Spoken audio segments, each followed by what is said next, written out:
नमस्कार, स्वागत है आप सभी का। यूपी एलटी ग्रेड शिक्षक भर्ती वेटिंग लिस्ट जारी हो चुकी है और आप सभी चयनित अभ्यर्थियों को बहुत बहुत शुभकामनाएं।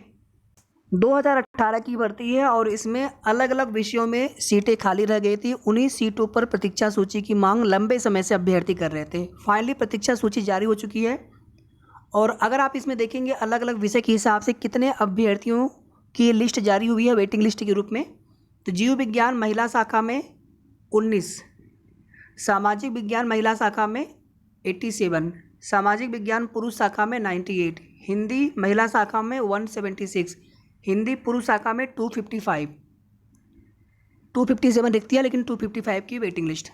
औपबंधिक रूप से ये सभी के सभी वेटिंग लिस्ट जारी हुई है। अंग्रेजी महिला शाखा में 38, अंग्रेजी पुरुष शाखा में 42, कला पुरुष शाखा में 129, कला महिला शाखा में 32, 68 माफी चाहूँगा, और अवशेष 32 पदों को इसमें कैरी फॉरवर्ड किया गया। औपबंधिक रूप से सफल घोषित अभ्यर्थियों की विषयवार सूची संलग्न है। नीचे पेजेज में है अग्रतर सूची और विषय हिंदी पुरुष शाखा के 2 पदों तथा विषय कला महिला शाखा के 1 पद का चयन परिणाम माननीय उच्च न्यायालय में योजित विभिन्न याचिकाओं में पारित होने वाले अंतिम निर्णय के अधीन रोका गया है। तो यहाँ पर टोटल जो है लगभग 1000 के आसपास ये अभ्यर्थी सिलेक्ट हुए हैं सभी विषयों का मिला करके। जैसे आप यहाँ पर देखेंगे 8 फीमेल ये लिस्ट हो गई कैटेगरी वाइज, नाम के साथ में, रोल नंबर के साथ में। इसके बाद फिर आप देखेंगे तो 8 में मेल कैंडिडेट के लिए की लिस्ट है, ये वेटिंग लिस्ट है। इसी तरह से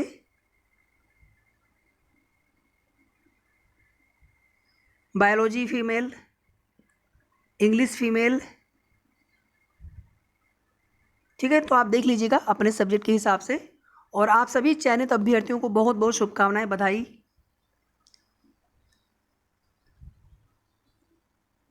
अब कहीं ना कहीं किसी दूसरे भर्ती में भी अगर आपका सिलेक्शन होता है तो निश्चित रूप से आप वहाँ पर डीबी स्किप करेंगे, आप उस भर्ती में आगे की प्रक्रिया में भाग नहीं लेंगे, तो वहाँ पर किसी अन्य अभ्यर्थी का सिलेक्शन हो सकेगा।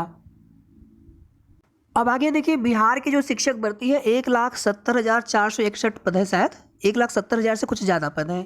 तो इसमें देखिए प्राथमिक 6 से 8 टीजीटी और पीजीटी सभी के लिए पद हैं, लेकिन आपको ध्यान ये देना है कि जो 6 से 8 वाली पोस्ट है ये दिव्यांग या विशेष शिक्षकों की भर्ती इस पर होनी है। प्राथमिक की बात कर लें तो प्राथमिक में बिहार राज्य के निवासियों के अलावा अन्य राज्यों के अभ्यर्थी भी एलिजिबल होंगे, जिसके लिए जो भी समकक्ष अर्हता मांगी गई है उसके अलावा सीटेट होना चाहिए आपके पास, और सीटेट में 90 अंक होने चाहिए जो अदर स्टेट वाले अभ्यर्थी हैं। आरक्षण का लाभ केवल बिहार के निवासियों को मिलेगा। इसके बाद अगर बात कर लें टीजीटी में, तो टीजीटी के लिए एक बिहार राज्य की तरफ से यस टेट कराया जाता है, यस टेट, और यस टेट में भी 1 ये टीजीटी के लिए चाहिए और पीजीटी के लिए यस टेट 2 चाहिए होगा। 2019 के बाद से बिहार राज्य में यस टेट नहीं कराया गया है, तो जिनके पास जो अन्य राज्य के अभ्यर्थी हैं आपके पास यस टेट रहेगा, आगे जो भी आता है बीएड वगैरह, लेकिन सबसे पहले यस टेट होना चाहिए, तभी आप आवेदन कर पाएंगे, तभी आप एलिजिबल होंगे अन्य राज्यों के अभ्यर्थियों के लिए। बाकी जो बिहार राज्य के भी अभ्यर्थी हैं उनके पास भी होना चाहिए, सेम क्राइटेरिया उनके लिए भी रखा गया है। तो प्राथमिक के लिए कोई भी अभ्यर्थी, अन्य राज्यों के भी अभ्यर्थी अप्लाई कर सकते हैं। सीटेट में 90 अंक होना चाहिए, मतलब आपकी स्टेट का टेट नहीं चलेगा, सीटेट होना चाहिए। और 6 से 8 के लिए विशेष शिक्षकों की पोस्ट है। टीजीटी के लिए यस टेट 1 होना चाहिए और पीजीटी के लिए यस टेट 2 होना चाहिए। तो उम्मीद करते हैं कि अब ये डाउट आप सभी को क्लियर हो गया होगा। आगे देखिए साथियों, लोक सेवा आयोग से आरओ एआरओ की नई भर्ती की विज्ञापन को लेकर के लंबे समय से अभ्यर्थी इंतजार कर रहे हैं, और विशेष करके उन अभ्यर्थियों के लिए एक मौका और है जिनका यूपी पीसीएस 2023 प्री क्वालिफाइड नहीं कर पाए। तो आपके लिए, आप सभी जानते हैं कि बिहार में भी बीपीएससी का भी नोटिफिकेशन जारी हुआ है 69th, और इसी तरह से पदों की संख्या तो इसमें बहुत अधिक नहीं है, लेकिन आप देखेंगे राजस्थान में भी पीसीएस का नोटिफिकेशन जारी हुआ है, पदों की संख्या लगभग 900 के आसपास है। तो ये सुनहरा मौका है, आप उन राज्यों के लिए भी आप वहाँ के पीसीएस के लिए अप्लाई कर सकते हैं। लेकिन जो अपने ही स्टेट में अगर आप तैयारी कर रहे हैं तो आरओ एआरओ आपके लिए बहुत अच्छा मौका है।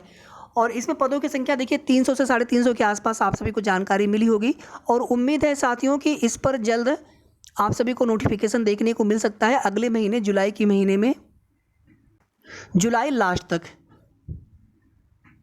तो तैयारी आप सभी अभी से करते रहिए।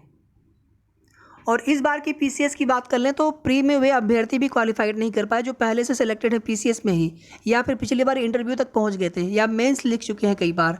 तो कुछ कहा नहीं जा सकता है, मेहनत सब लोग करते हैं, लेकिन कभी कभी लक भी साथ देता है। कभी कभी आप देखेंगे जिस तरह से क्वेश्चन डिलीट हुए हैं, कहीं ना कहीं उसका भी प्रभाव पड़ा है। यहाँ पर एक अपडेट और देख लीजिए, बीडीओ परीक्षा 2018 में लगातार जो फर्जी वाले हैं फर्जी धरपकड़ जारी है, और उसी क्रम में आज की डेली न्यूज़पेपर के माध्यम से भी कुछ खबर दी गई है। अब कोई कान में ब्लूटूथ लगाकर के आया था, तो कोई चप्पल में ब्लूटूथ लगा करके नकल करने के प्रयास कर रहे थे, और साल भर जो है कहीं से बैठ करके पेपर हल कराने का प्रयास कर रहे थे। हालांकि आप देखेंगे कि यूपीएससी के अध्यक्ष प्रवीण सर का बयान था कि अलग अलग जो क्रमांक के अनुसार, चूंकि सीरीज का पता नहीं चल पा रहा, क्वेश्चन पेपर है, तो उसमें नकल कराना संभव नहीं है। लेकिन देखिए जो नकल कराने वाले साल भर है, अब जब उनको क्वेश्चन पेपर मिल जा रहा है या किसी भी तरह से जिस तरह से भी वो नकल करा रहे हैं, तो कहीं ना कहीं यहाँ पर सब कुछ एक मेहनत करने वाले अभ्यर्थियों के लिए परेशानी का सबब हो जाता है कि आखिर ये फर्जी वाले इसी तरह से अगर ये फिर से अगर कुछ भी सीटें ले जाते हैं, हालांकि इसमें गवर्नमेंट की सरकार की पूरी कोशिश है कि एक भी सीट या एक भी फर्जी वाला सेलेक्ट नहीं होना चाहिए। पूरी जांच की जाती है। आप देखेंगे एंट्री के समय बायोमेट्रिक होता है, और जब आप क्वेश्चन पेपर देकर के निकलते हैं उसके बाद आपको 2-3 दिन तक इसी तरह की खबरें देखने को मिलती हैं। कोई भी पेपर हो, तो इस तरह से बिल्कुल भी होना नहीं चाहिए। अगर आप यहाँ पर देखेंगे जो फर्जी वाले पकड़े गए हैं, 10-10 लाख के ठेके, प्रवेश पत्र पर मिक्सिंग फ़ोटो थे, ठहरने को होटलों में लिए थे कमरे, सालभरों को 20,000, गाड़ी में ही रहता था सरगना। बाकी आप देख लीजिएगा। ये कुल मिलाकर के अपडेट थी। वीडियो को आप सभी लाइक कर दिया करें, शेयर भी आप सभी कर सकते हैं, और अगर आपने अभी तक चैनल को सब्सक्राइब ना किया हो तो ज़रूर सब्सक्राइब कर लेंगे। धन्यवाद।